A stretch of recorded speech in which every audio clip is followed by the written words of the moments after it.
Doctor Baba Saheb B R Ambedkar ಅವರಿಗೆ doctor Baba Saheb B R Ambedkar ಅವರಿಗೆ doctor Baba Saheb B R Ambedkar ಅವರಿಗೆ ಒಬ್ರು ಚೀಟಿ ತಂದು ಕೊಡ್ತಾರೆ ನ್ಯಾಯಾಲಯದಲ್ಲಿ ನಮ್ಮ ಡಾಕ್ಟರ್ ಬಾಬಾ ಸಾಹೇಬ್ ಅಂಬೇಡ್ಕರ್ ಕೈಗೆ.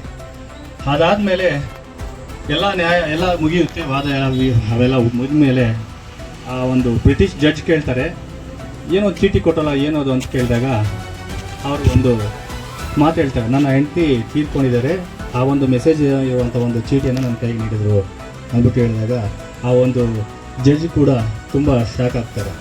ಯಾಕೆ ನೀವು ಈ ಸಂದರ್ಭದಲ್ಲಿ ಹೋಗ್ಬೇಕಾಗಿತ್ತಲ್ಲ ಅಂದಾಗ, ಈಗ ನನ್ನ ಹೆಂಡತಿ ಪ್ರಾಣ ಹೇಗೋ ಹೋಗಿದೆ, ಅದನ್ನು ಮತ್ತೆ ನಾನು ವಾಪಸ್ ತಂದುಕೊಡೋದಕ್ಕಾಗೋದಿಲ್ಲ, ಆದರೆ 46 ಜನರ ಒಂದು ಅಮಾಯಕರ ಪ್ರಾಣವನ್ನು ನಾನು ಉಳಿಸಿದ್ದೀನಲ್ವಾ, ಅದೇ ನನಗೆ ಒಂದು ದೊಡ್ಡ ಈ ಒಂದು ಭಾರತ ಸ್ವಾತಂತ್ರ್ಯಕ್ಕಾಗಿ ನೀಡುವಂಥ ಕೊಡುಗೆ ಅಂದ್ಬಿಟ್ಟು ಹೇಳಿದ್ದಾರೆ. ಅಂತಹ ಮಹಾನ್ ಮಾನವತಾವಾದಿ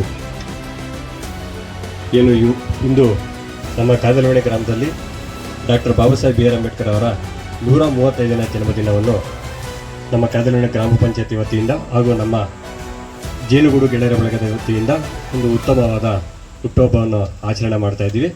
ಯಾಕೆ ಇವ್ರನ್ನ ನಾವು ಪ್ರತಿ ವರ್ಷ ನೆನೆಸ್ಕೋಬೇಕು ಅಂದರೆ, ಇವತ್ತು ನಮ್ಮ ಭಾರತ ದೇಶಕ್ಕೆ ಸಂವಿಧಾನ ಕೊಟ್ಟಿರ್ತಾರೆ. ಹೆಂಗೆ ಕೊಟ್ಟರು ಅವರು? ಈಗ ತುಂಬ ಜನ ಇದ್ರು ಭಾರತದಲ್ಲಿ, ಅವರೇ ಯಾಕೆ ಬರೆದ್ರು ಸಂವಿಧಾನ? ಅವ್ರು ಯಾಕೆ ಬರೆದ್ರು ಅಂದರೆ, ಈ ಭಾರತ ದೇಶದಲ್ಲಿ ಅತಿ ಹೆಚ್ಚು ಡಿಗ್ರಿಗಳು ಅಂದರೆ 32 ಡಿಗ್ರಿಗಳನ್ನು ಪಡೆದಿರುವಂಥ ಏಕೈಕ ವ್ಯಕ್ತಿ ಅಂದರೆ ಅದು doctor Baba Saheb B R Ambedkar.